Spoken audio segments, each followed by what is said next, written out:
Got it. Okay. And that robot just told us we're recording. Okay.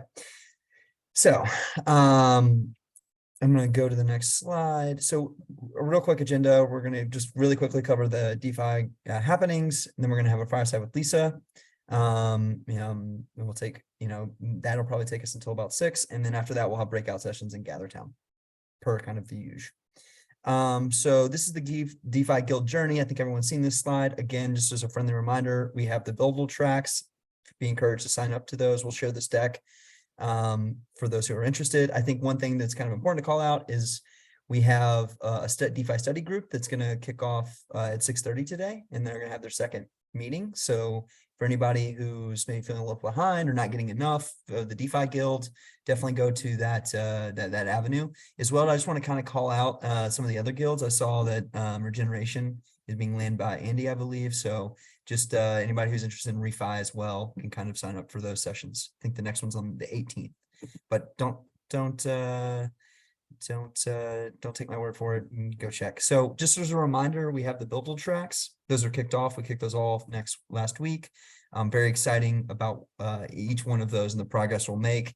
Again, we'll share this deck if you're interested in kind of signing up for getting involved in those respective tracks.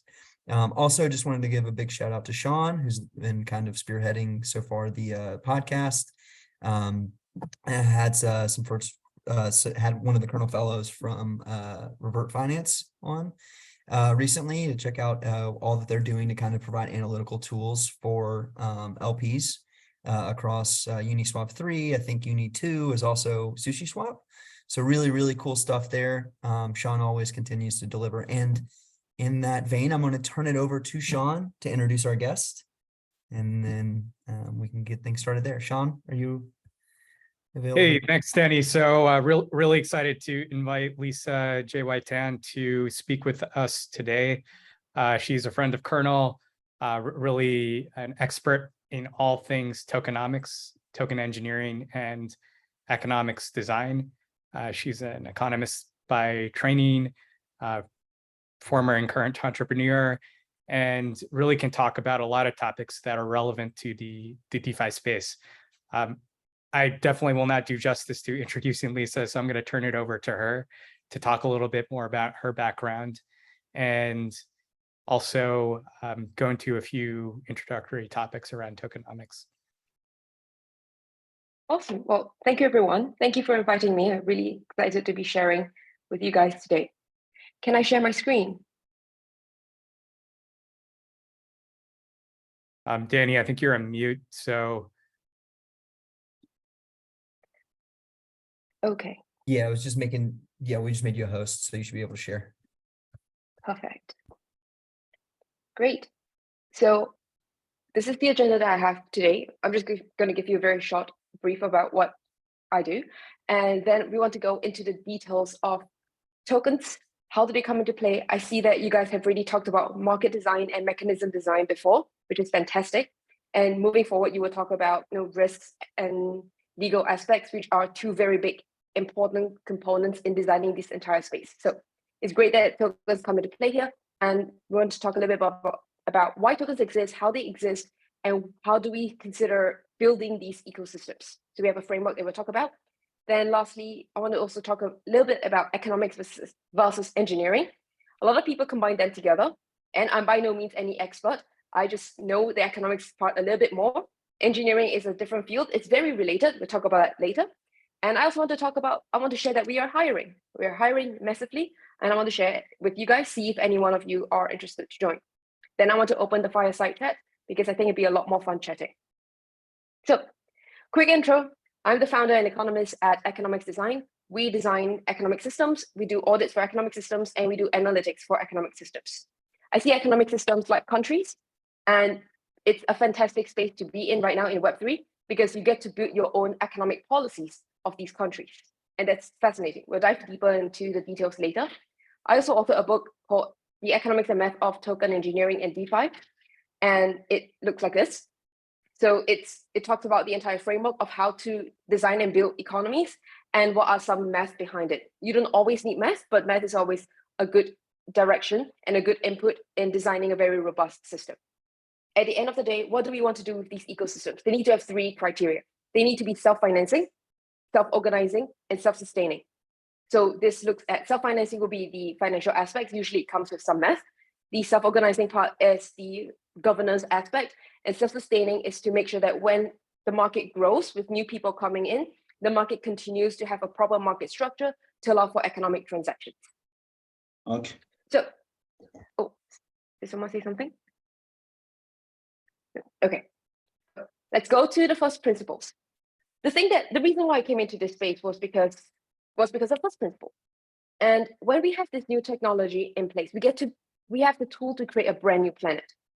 And 5-6 years ago, when you talk about creating a brand new planet or looking at DLT or blockchain, people are thinking about designing the systems. They're thinking a lot about more of countries and laws, as opposed to Newtonian physics. There are 2 ways we can design systems or design a planet.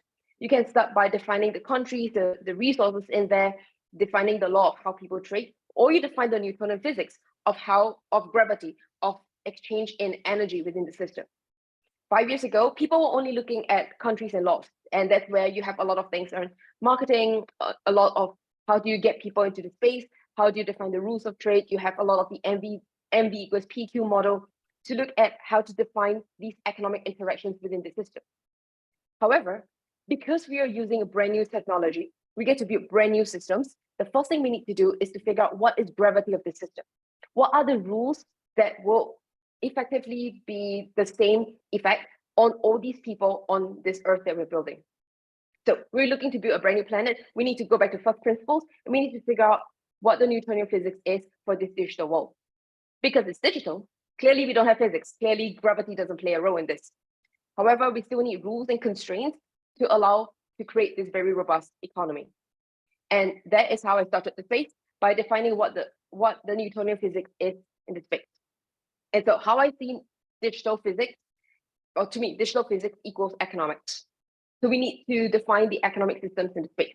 I took about 1.5 years to really deconstruct economics, and reading all the way to the late 1800s, like books that's created by the founding fathers of economics, and figure out what are the key principles that they're saying, and how can we leverage technology that we have today to achieve those goals. That means recreating and rewriting how the system works, at the same time doesn't divert away from the current market structure that we have today. So that's the entire thesis, and I want to share with you what that framework is today. Primarily, we're looking at creating the constraints, the rules, the engagement, the assets within the system, and all these different specific interactions, the micro behaviors, will be defined by the users in the space. So at the end of the day, what is this first principles we're talking about? It really is very basic, and you definitely learned it in your Economics 101. It's incentives, disincentives, and behavior. So incentives and disincentives will be your rewards and punishments. These are different kind of the carrot and stick mechanism within the system. They build constraints to allow for certain behaviors to exist. Then, what are behaviors that we're talking about? Ultimately, yes, you've got supply and demand on one side, but the foundational rule of behavior is coordination and collaboration.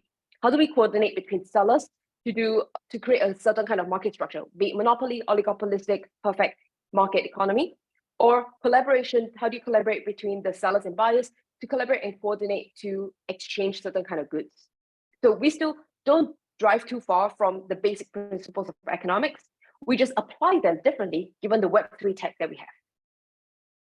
So we haven't even talked about tokens yet. Where do tokens come in? Here, tokens represent value. And when we talk about value, we're talking about the intrinsic value. When we're creating these systems, there is a value that exists because you have a market. And that can be very simple, as in we reduce the time to search for another partner to exchange with. And that's why usually bigger economies or states that have a lot more people and more populated have an easier chance of starting businesses and expanding and doing marketing, as opposed to a random place in the Midwest where you have big cornfields and just harder to start that business there. So the value is the intrinsic value of being part of this multi-sided ecosystem, this entire platform. This value also becomes the main incentive to drive certain kind of behaviors that we talked about just now. And that is what we mean by token. So a token can be something that represents the intrinsic value, and then it's tradable to get market value, or a token can be something that captures the intrinsic value and only trades within the system. For example, reputation score You don't really trade that. Your reputation is your reputation. Your credit score is your credit score. And how do we play around with that? How do we use that as a resource to allow for different kind of trades within the system? So that's the big picture. That's the big idea of how tokens can come into play in Web3 and how this entire thing makes sense. With that in mind, that's our grounding principle. That's our first step to designing things. The next step is, how do we even start designing these systems? Where do we even get started? So this is the framework that I have written in the book, and this is the framework that a lot of other systems have also used. And it looks at 3 core pillars: market, mechanism, and token design.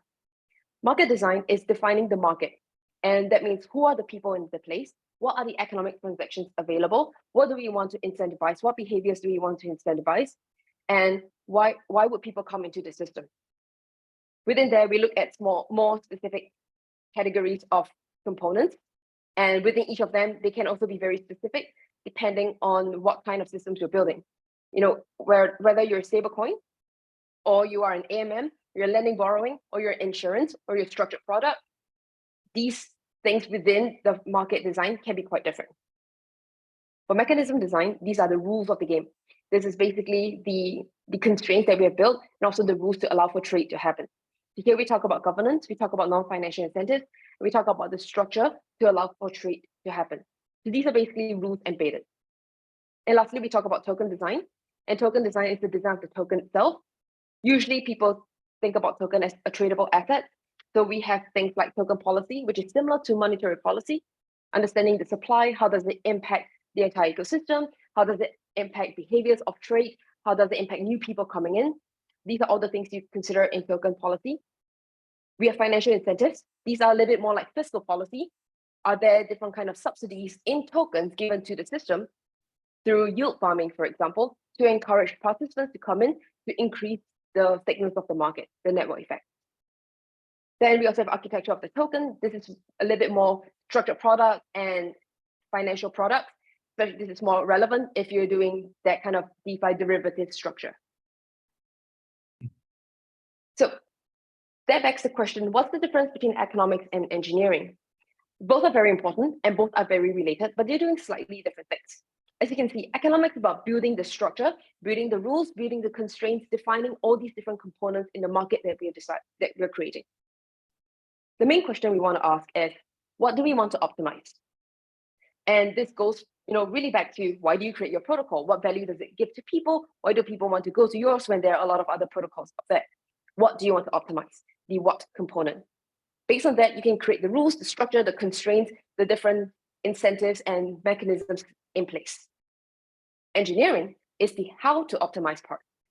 So maybe your what to optimize is that we have a very efficient AMM model. And this AMM model has different kind of constraints in place to allow certain kind of criteria. The engineering part is, okay, how do we take these different structure, almost like qualitative rules, and how do we turn them into quantitative bonding curve model and structure, so that becomes, you use the mathematic formula or function to allow for trade to exist given these constraints available. Or engineering can also be turning these things into code, so that you are engineering that piece of code to allow the execution of these economic rules. So last part on tokens, I think this will give you a lot of questions to ask later.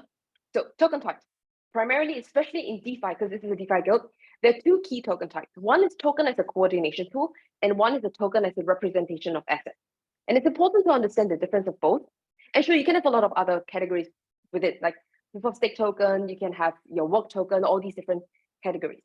But the function of them are very different. Based on how different the functions are, the way you structure and design the tokens will be very different, and the way you regulate them will be very different. I know regulation is not part of this conversation, probably next week when you have the legal aspect. And it's very important to understand that token is not an asset class. Token just represents value, full stop.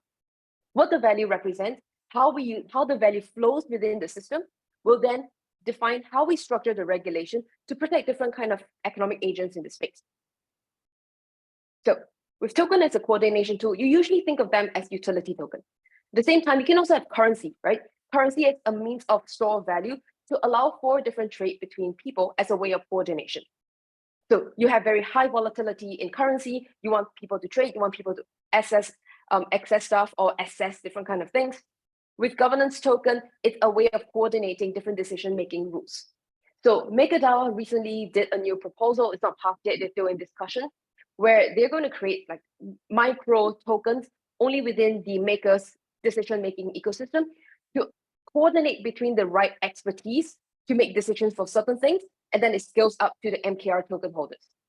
So you have that as a coordination tool. And today you get to trade that coordination tool as well, which is quite useful. You have utility token, access token, all these are the different kind of tokens to coordinate between people. Remember, what we're doing today is using Web3 as a new technology to coordinate between very separated people. In the countries today that we have, wherever you guys are in, the best coordination tool is the currency that you are paid in, because you have to pay taxes in that currency. And that increases almost like a staking mechanism or a skin in the game for you to want to create the right kind of, to choose the right politicians or to coordinate between different people within the nation that you live in. We don't have that in Web3. Anyone can enter and exit the ecosystem as and when they want, whether they like this ecosystem or one day they realize that this ecosystem has completely changed in its philosophy, it's not aligned to mine, I want to leave, and that's fine. So we need new ways of coordination. You can have passport and paying taxes in the specific currency as a coordination tool. We need to reiterate and recreate this new system. So this token as a coordination tool, right now we don't have that much regulation in place. I think the US wants to do some regulation around stablecoins. I think that would take some more time. But that is something that a lot of people are working on. The other one is token as a representation of assets. So this could be NFTs, this could be financial assets as an NFT or just financial asset as a structured product, tokenized security tokens, derivative tokens. This would be stuff like your Ribbon Finance. They basically do cover calls as a token. So it's a financial product, if you think about it, or security asset. And it gives access to people to hold these tokens. And this token represents a bunch of assets that the token owns. So this one is slightly different because this token as a representation of asset is a bit more of a security. There are a lot of regulations in place. So now that, because you guys are primarily in the DeFi guild, DeFi will have both kind of tokens. A lot of them right now are the token as a representation of asset because it's DeFi. The financial part usually means structured product, derivatives, and some component of finance. And it usually represents an asset. That being said, because it's still quite unregulated yet, or it's quite a lot of question marks, a lot of people are trying to structure it as a coordination tool, or you just have additional coordination tool in the token, like a governance token. These are two very different kind of tools. These are two very different kind of tokens. And so the structure of them will be very vastly different as well. So take the example of DAI versus MKR. DAI can be like a representation of asset based on the collateral that you give, your ETH. And that structure is very different from MKR, which is a governance coordination tool to make decision-making for the entire ecosystem. So these are things to think about. Not every token is equal. Not every structure is equal. You have the framework to follow, but it is not a model, as in you don't copy and paste it. Lastly, we're hiring. So we're hiring a lot of people in the space, and we're looking at hiring 2 more senior consultants and 4 junior associates. And these are the skill sets, these are the experience that we have. So if you're interested, please reach out. We work with clients in the DeFi space, the GameFi space, as well as infrastructure. So infrastructure will be your layer 1, layer 2, your oracles, your like the graph kind of thing. And then DeFi is DeFi, GameFi are games that we build. So I want to keep more time for Q&A and fireside chat. If you want to go into more case studies, more understanding of how things work, all the free stuff is on YouTube. You can just scan the QR code and you can get access there. Thanks, Lisa. That was a great overview. I wondered if folks are interested in the roles that you mentioned, what's the best way for them to get in touch? Oh, great question. If you go to economicsdesign.com/jobs. Okay, got it. There. We will share that link in our internal Slack after this call as well.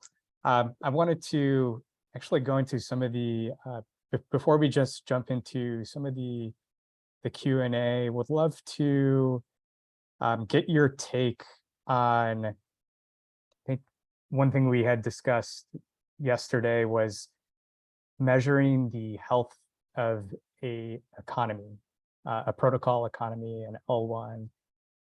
Right now, it seems like a lot of that measurement is done through simplistic metrics like TVL, price even, as very rudimentary and rough metrics to determine that. But I know you have a view that we have to go much deeper to really understand the health and the functioning of an economy, almost similar to how we measure the health and functioning of a country. And wanted to see if you could share a bit more about some of your initial thinking on that subject. Absolutely. I'd love to share that. So, as you know, what we're doing is restructuring how economies work and basically creating countries ground up.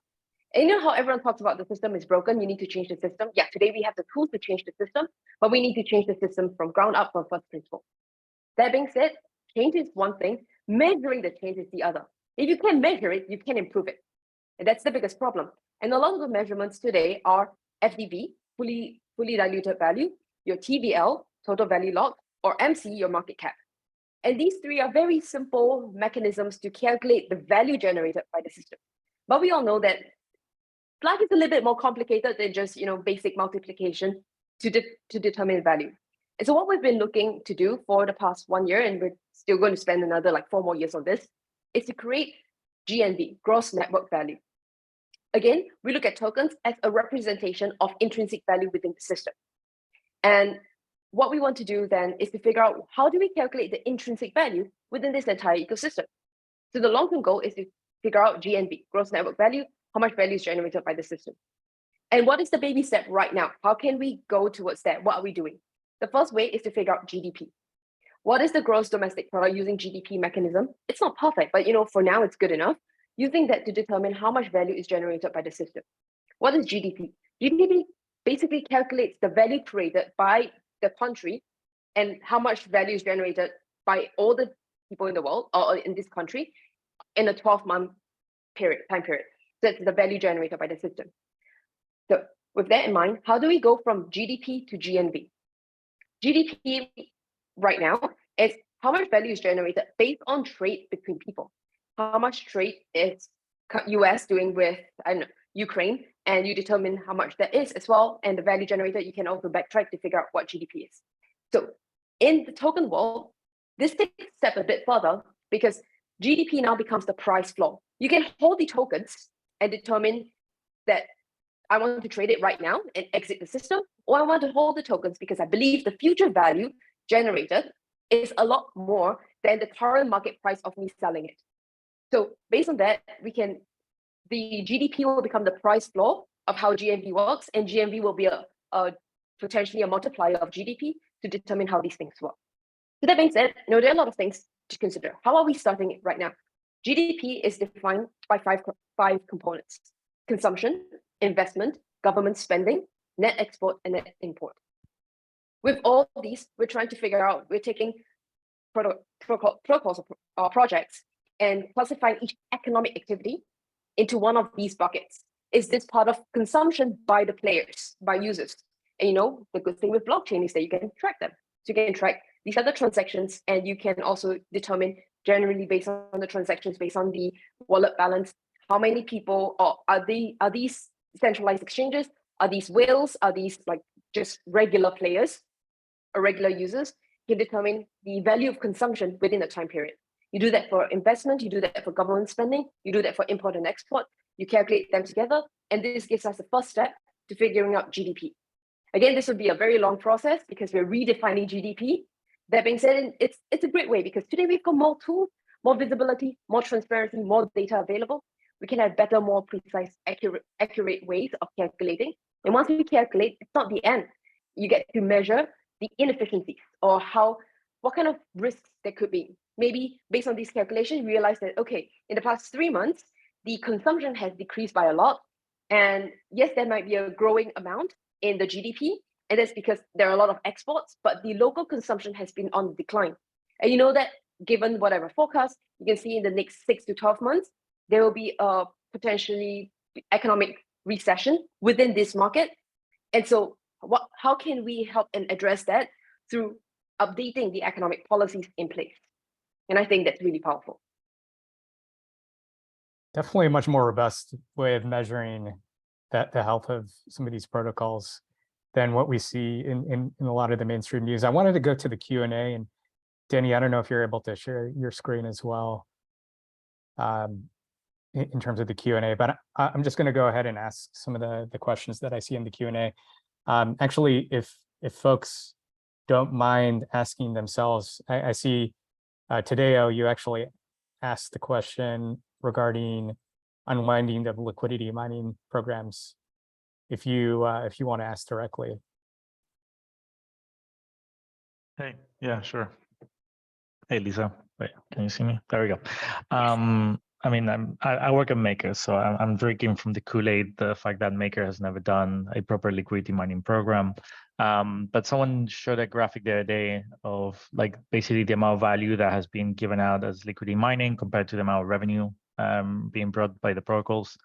So I would say like the current conversation is, oh well, this just liquidity mine just hides the problem of like the lack of product fit that your protocol has.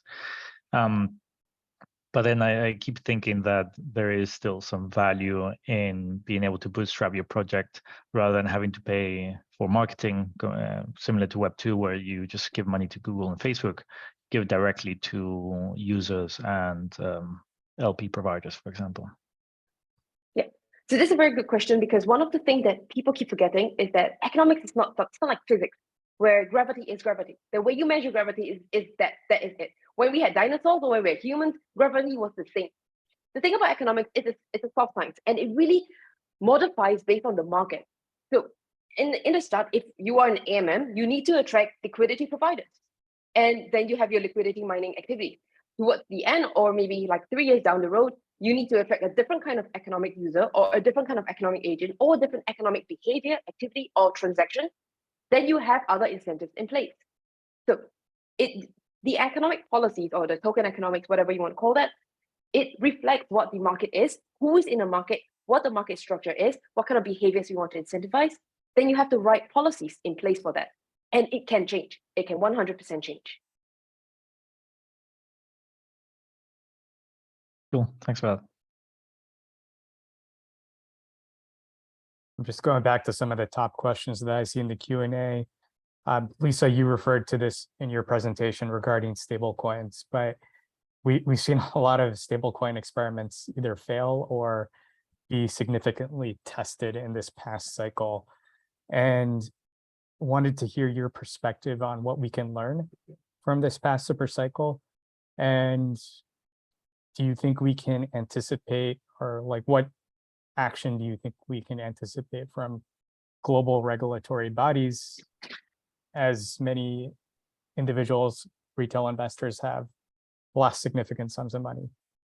Yeah, great question. And actually, I was talking to Axios on Friday exactly about this topic, because the government or the US government is trying to create a community or like a focus group to look at regulation in the stablecoin space. And I think there are a lot of ways to look at stablecoin. I think that if we zoom out, the most interesting way to look at it is that we are creating more efficient monetary policy today, given that we have more data. And how can we create the right kind of monetary policy that reflects what the system is doing? Because sometimes there's a lag, sometimes it's leading indicator, and it's not always right, like reflective. So where are we with stablecoins now? There are a lot of stablecoins that failed. There are also a lot of stablecoins that are doing pretty well. Maker is doing well considering that there's so much volatility in the last 3 years. So where is stablecoin going? The CBDC and everything. You see, like 100 over years ago, the US dollar was pegged to gold. And before that, it was just change of assets that is just fixed in quantity. So it's let's say shells. Shells used to be money in the past. You exchange shells and you can get shells anywhere you want. Then we move on to the gold standard, where US dollar was pegged to gold and a lot of other countries pegged to gold. And then US now becomes free floating, kind of like algorithmic. And if you look at this trajectory of how money has evolved and innovated, you can also see this pattern in the stablecoin space. So in the past, we used to think of Bitcoin as a currency. It's kind of like anyone can pick shells up, anyone can mine Bitcoin, and you can trade and transact. Unfortunately or fortunately, our economic system and financial system is a lot more complex these days, and we see a lot of the move to stablecoins where it's pegged one-to-one. So you have it pegged one-to-one, just a bit like the whole gold standard. More specifically, during the gold standard, the Deutsche Mark was pegged to US dollars. US dollars was pegged to gold.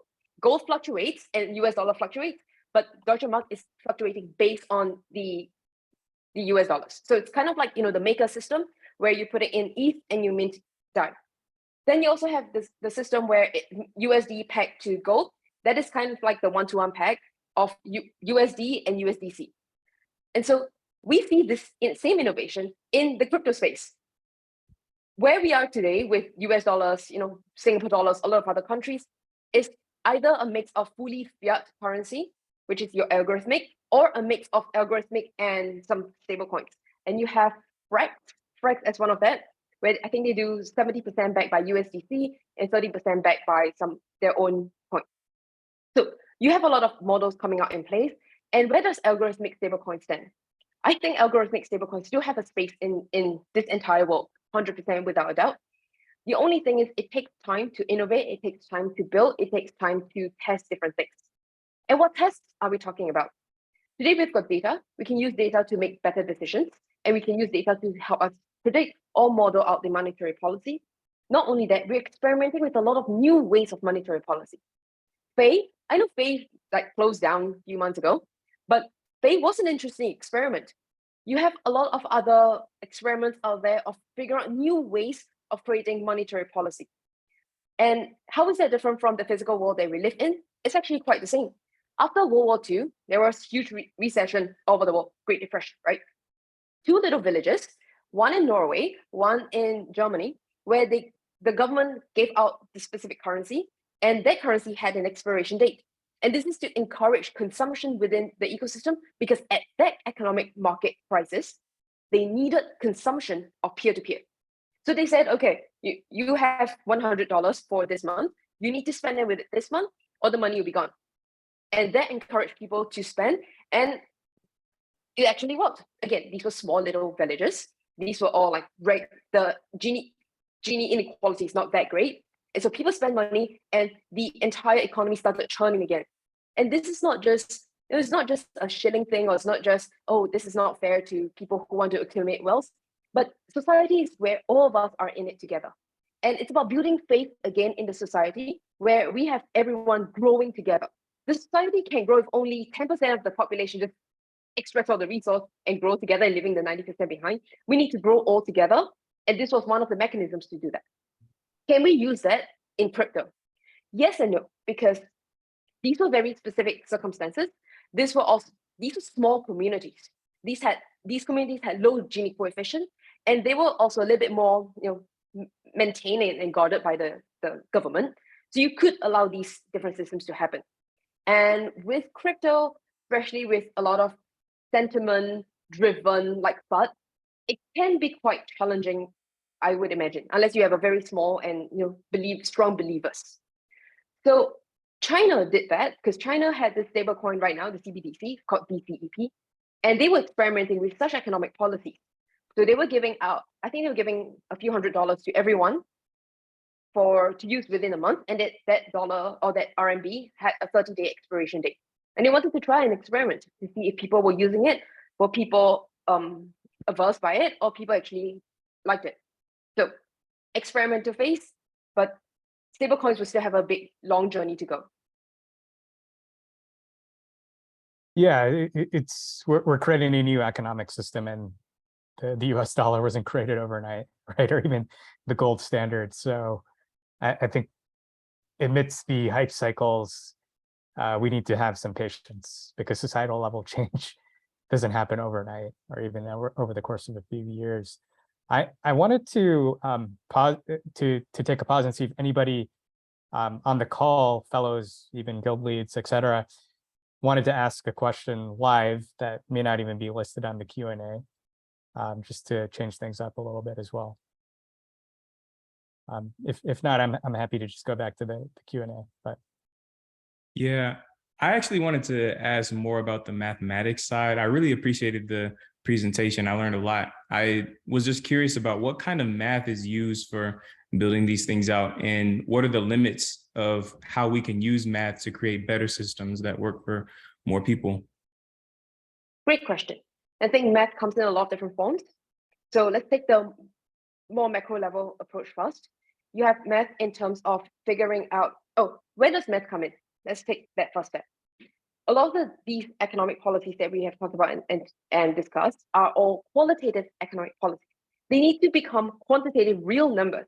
So if you're talking about liquidity provision and you want to do yield farming to incentivize that, you need a number to that. It's not just these are the policies you're going to have in place. And so we have that math in place. And at least that's where numbers can come in for the first time. The other aspect of it is where a lot of math governing transactions. So bonding curve is the other big application of math. In fact, I would say that is the new innovation in Web3. And the math there is relatively different because it's not financial math as in derivative. It's not economics math as in statistics. This is creating new formulas to allow for trade or exchange or whatever economic transactions to happen. So there are I think there are 4 primary ways of using bonding curves. I'll talk about 2. The first one is AMMs to allow for trade to happen. The thing is with AMMs, it doesn't have to be token A for token B. It can be any resource A for any resource B. So if you think of BitTorrent.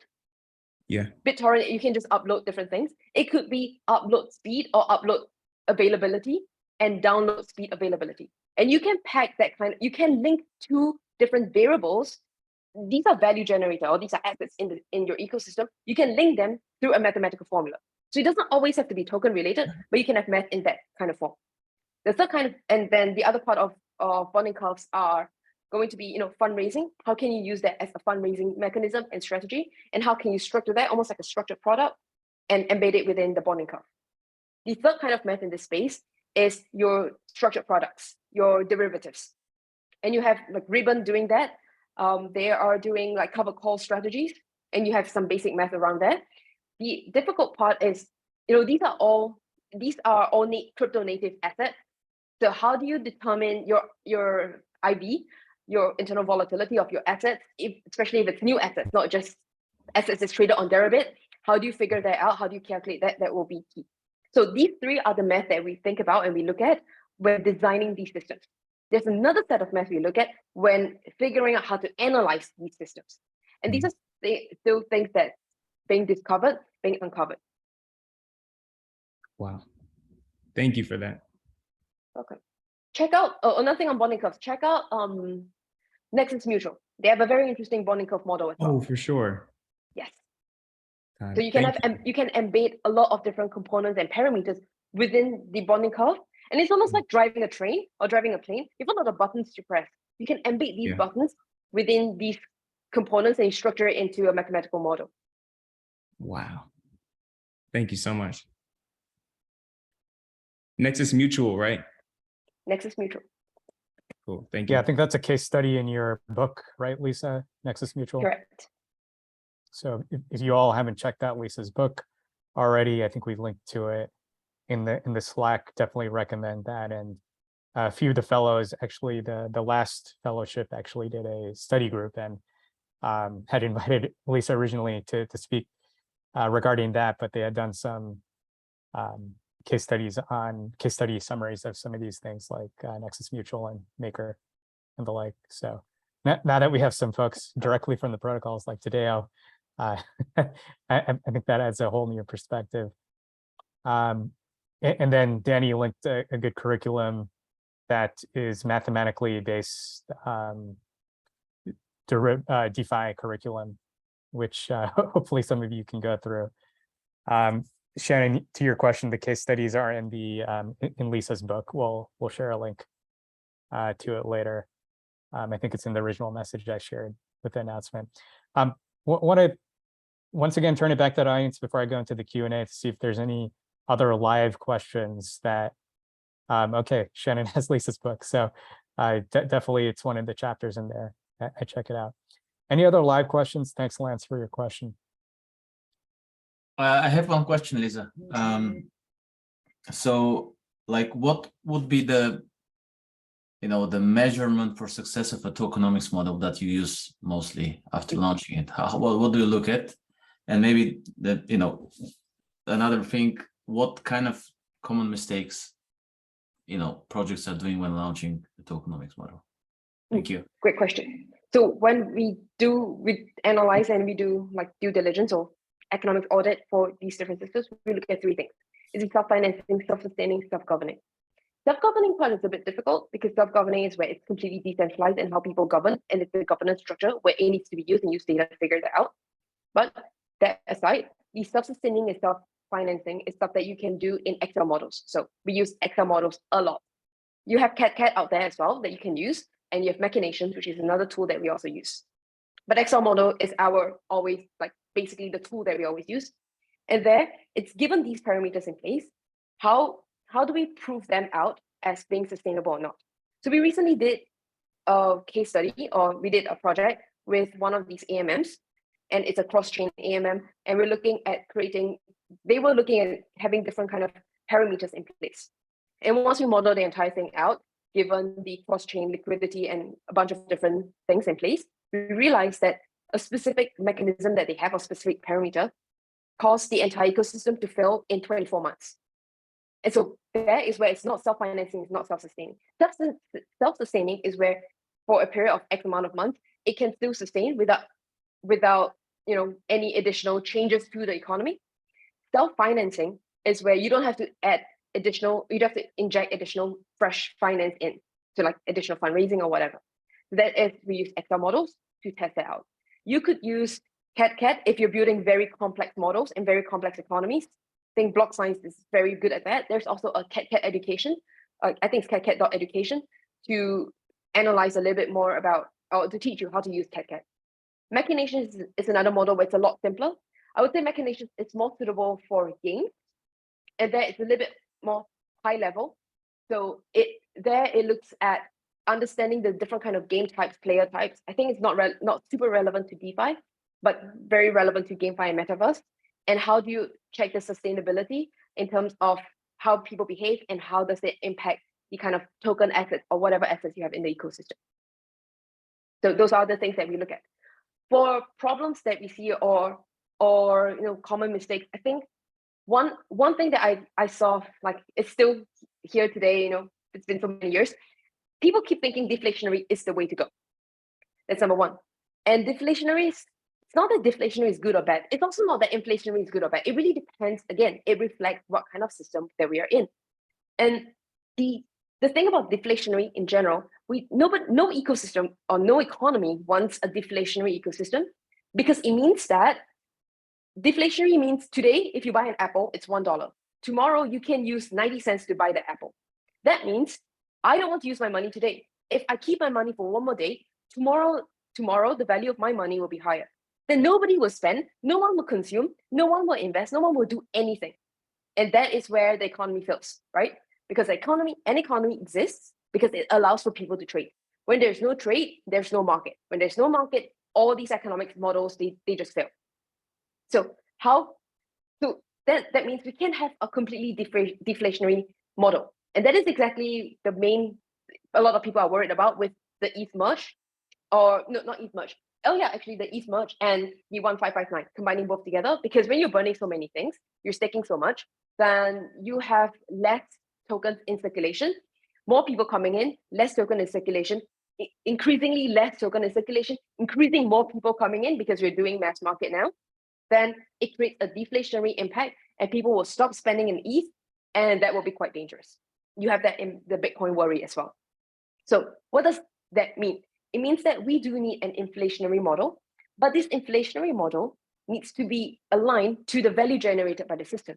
Again, these tokens represent the intrinsic value of the system. The more tokens we have in place, it just means that there's more value being generated in the system. So a good example, let's talk about XE, because I think XE might be a bit more familiar over here, or you just hear about it more often. And this is a game ecosystem. When more people come in, they give out more rewards. So similar to your youth farming rewards. More people coming in, more rewards given, huge inflationary pressure. The thing is, they're basing their value created based on new users coming in instead of users interacting with the ecosystem, which is where real value is generated. So the token inflation, if you're going to do token inflation, needs to be aligned to the value generating activities. More activities, more value generating activities, more token inflation. Then it's aligned. Otherwise, it's basically like helicopter money with the central bank of the US today, where you're just helicoptering money out. This money is not used to invest in any value created or value generation activities. It's just being put into housing and property. That becomes super expensive. No value, there's no trickle down economics. And so it just doesn't sustain. So that's one of the big problems. The other one is that then links to token supply, where everyone thinks that, okay, fixed token supply will be good, or floating token supply will be the best. And again, it really, really depends on the ecosystems that we're building and how does that reflect the environment and the market that we are looking at. Excellent, fascinating. Thank you for your, comprehensive answer. I wanted to build off the Axie example, Lisa, that you mentioned. And I know game economies are kind of near and dear in terms of what you're thinking about next and right now. What are the most interesting things going on in game economies outside of GameFi? And I know Axie has been criticized as a Ponzi, where people have to pay X amount of ETH to participate, and then ultimately the token emissions reduce in value, and they're not able to basically make a positive ROI. And you see other examples in kind of the health and gaming world, like STEPN and the like. But what's beyond GameFi? What are interesting things going on in the game economy world? The game economy world, you do have a lot more interesting, complex economies being built. And how I look at games, it's games because games are building complex systems, and the complex system is going to be as complex as the world we live in. So there's one thing that exists, I call that the arbitrage of labor, because for 1 hour in the past, 1 hour of playing Axie Infinity versus 1 hour of working a minimum wage job. In Axie Infinity, someone in the Philippines could make like $50 US. 1 hour of minimum wage job in a supermarket, they earn like $3 US. And that is where you can arbitrage labor, where instead of doing that, you go and play Axie Infinity and you can extract the value. So in general, this sounds like utopia, right? People don't have to stay in the minimum wage job that they don't like, and they can do something else instead. That's the good idea. But the economic risk is that these people come in, they extract value, or they come in, they extract value and exit the system. So it becomes a subsidy of the entire it's not self-financing anymore, because you're subsidizing new people coming in. People come in, take the value out and leave the ecosystem. They don't stay within the ecosystem and generate value. So I share a link where I talked about the case study of Axie, and I was speaking in ETH Denver in February to explain what went wrong there. So what is the main solution? The main solution is that games that exist need to be a lot more complex, so that the arbitrage of labor, you have less arbitrage, because you have to spend more time to develop different kind of complex systems, so that it becomes equivalent to how complex this physical world we live in. So what does that look like? This is exactly where DeFi comes in, because DeFi are different building blocks to create very complex ecosystems and economies. And this is something that I think a lot of web developers are not seeing yet. You think of, metaverse and games means slapping on NFT on it, and then it's done. It's a lot more complicated than that. So how do you create very interesting, financial structure in there? It's not just the scholarship programs, but can you do lending and borrowing within the system, embedded within the system?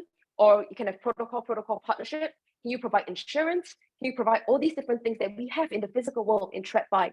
We can start helping and build a very complex system in games. And that's why DeFi, I think the next level of DeFi, as much as it's building derivatives as well, it's also to start embedding them within different ecosystems that can work. It's not just the physical world that we live in, combining with Swift, combining with whatever systems and tools we have in place, but also helping to build new ecosystems, the metaverse, your games. How do you interact with that, and how do you build the system up, Web3 native? The other thing is also IP, like intellectual property. And the gaming industry is so big, not just because people are playing a lot of games, but also the intellectual property space of game is huge. Like they are worth millions and billions of dollars. So now that we are moving towards user-generated content, then how does this change the way we understand licensing rights or franchising rights that is content created by users? This is also where DeFi comes in again. And there are a few DeFi innovation. I don't know if that's considered DeFi, but spoken to a few projects where they're like a Pokeball, and that's an NFT. That you can put a lot of whatever Web3 tools, assets, or structured product inside the Pokeball, and then you can just trade the Pokeball. So very interesting stuff. If you put a lot more NFTs in there, and how do you structure that out? And how do you structure the NFTs or assets of different game universes into one of these Pokeballs? And can people trade it? How do they trade it? Can you do lending, borrowing? There is a project called Nifty, NFT Finance, NFTI, and they do a lot of structured products in that aspect as well. I want to turn it back to the audience as well, see if there's any live questions before I go back into the Q&A.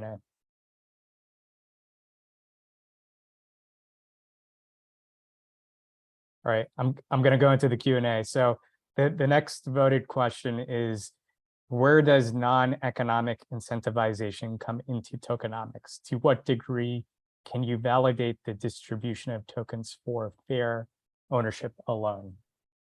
Yes, so non-incentive or non-financial incentive?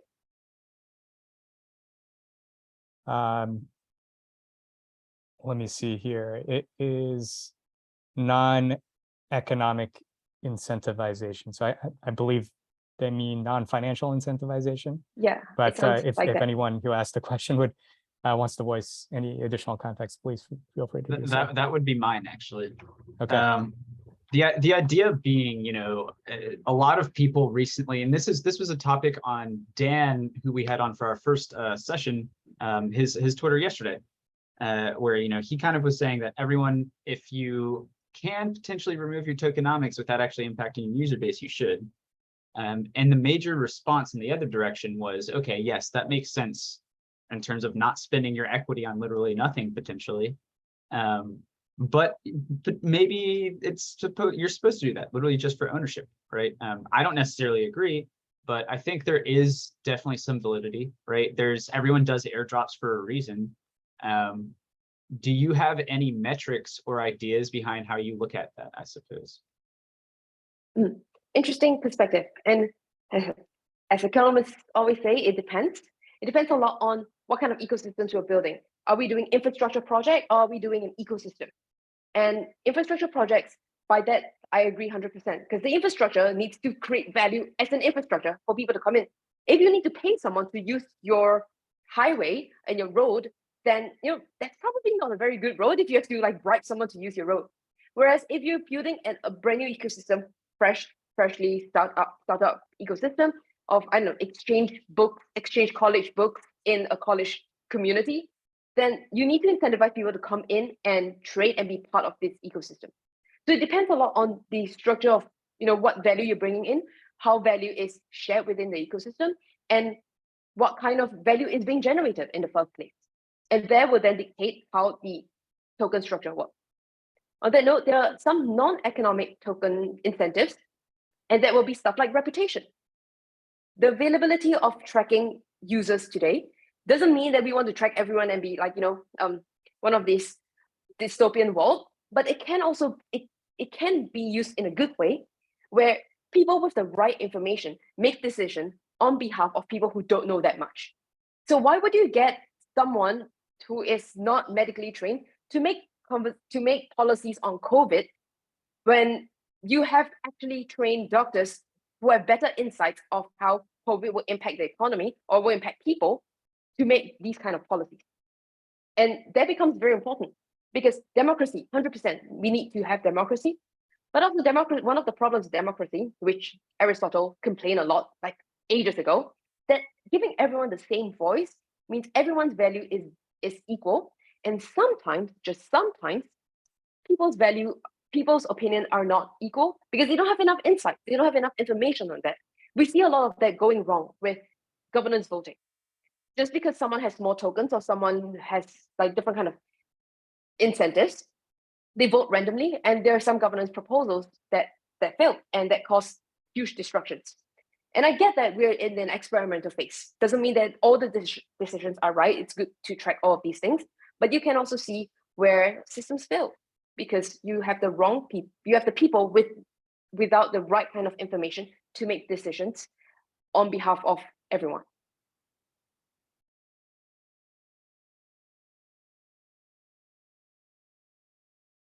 Shannon has an interesting question. Is there a Wikipedia of consensus mechanisms?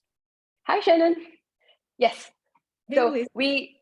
it's a great question. And I think there is a lot of, I think there are some, I believe A16Z has that in one of their Git books, doing a list of all the consensus mechanisms, the proof of something.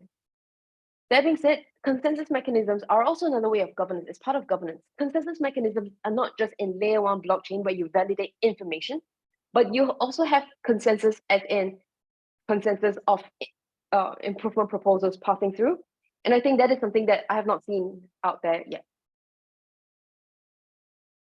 Yeah, I recently went to Stanford Blockchain Week and I talked with some DAO researchers, and what they've observed in practice with a lot of DAOs is that people are still using the same systems over and over, and they're like not really embracing or experimenting with new models.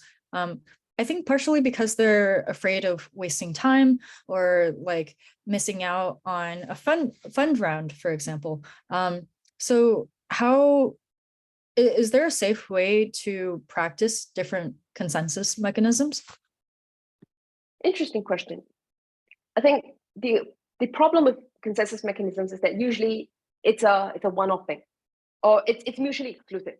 You can have two different kind of consensus mechanism in the governance proposal. Otherwise, someone could game the system and pass a specific proposal, and the other one is just harder to get through. But you could, from a researcher perspective, you could take all the various consensus mechanisms and see how people behave, and then you just try to normalize the data and then see how effective they are. I think that would be quite an interesting research. Yeah, I know, like, for example, I really like poker, but some of my friends who play poker, their buy-ins are like $500, $1,000. And so to kind of still get practice, I would create my own poker games and just have $20 buy-ins instead. So it's like, I wonder if there could be funding grants for experimental consensus design. That I think that would be amazing. Yeah, I think Gitcoin has a lot of grants to support all these kind of very interesting experiments to do. We like public goods funding here, Colonel. So it's great. That's how we grow together. Lisa, I wanted to be respectful of your time. I realize we said we'd keep you until the top of the hour. Do you have, by chance, have another 5-7 minutes or so, or I'm happy to also let you go? 5 minutes probably, but I do have another meeting to jump to very soon. Okay. Why don't I just ask the audience, any last questions from the live audience? Feel free to unmute yourself and ask.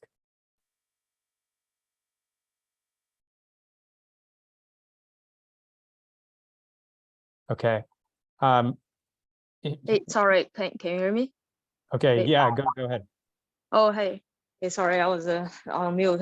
So I want to ask about the real world asset perspective. There's a lot of talk about like in tokenizing real estate, tokenizing infrastructure, things like that. But the idea is good. I just found it's really challenging to implement those tokenization in the real world asset. Like real estate overall is probably a simpler one, but if you're saying a real business, like building like a solar panels, building like an infrastructure project for internet service, those tokenization seems to be like quite challenging to implement. Just Lisa, I'm wondering what's your thoughts on those type of real world asset? Yeah, I think there are a lot of different. You can discuss this conversation in a lot of different ways. Mm-hmm. And one thing is that you can absolutely tokenize real world assets in a security way, like the financial security way. You just have to follow the regulators in place. So there are people who are doing that, the real estate stuff. They actually have to get real estate licenses. People have to be accredited to be selling to different things, do your KYC to sell to specific people. It's absolutely possible. The other kind of real world asset is, I know in Singapore, JP Morgan and DBS Bank, there's 2 banks in Singapore, they are tokenizing bonds. And I think the Chinese government did that as well, tokenizing bonds just as a little experiment to see how things work. So that is possible. On the other hand, the other way of tokenizing assets is, going back to bonding curve example, there are a few experiments doing that. There is a project, I don't remember what the name is called anymore, that was like 5 years ago. The name starts with C, and they're basically funding medical research. And you know how medical research is very expensive, like medical R&D is very costly. And so they use the bonding curve model to get different funding by just regular retail users. And once the R&D is successful, everyone gets a share of the intellectual property of this medical thing or this medical formula, and they get to monetize that afterwards. So it's possible, and you can use bonding curves for that. I think the project is called Molecule, and they basically do research in that. There's also a project called Fair Mint, if I'm not wrong, where they basically structure the bonding curve for bootstrapping and startup and start giving out almost like a security kind of thing. And so revenue generated by the economy goes back into the bonding curve. And so you can sell it back, or your assets is now worth the amount that you paid plus the revenue share by the government, by the project itself. So that is a strict security, right? In that case, selling security. Yes, because usually when it comes to real world, that is the case. Alternatively, you can look at intellectual property.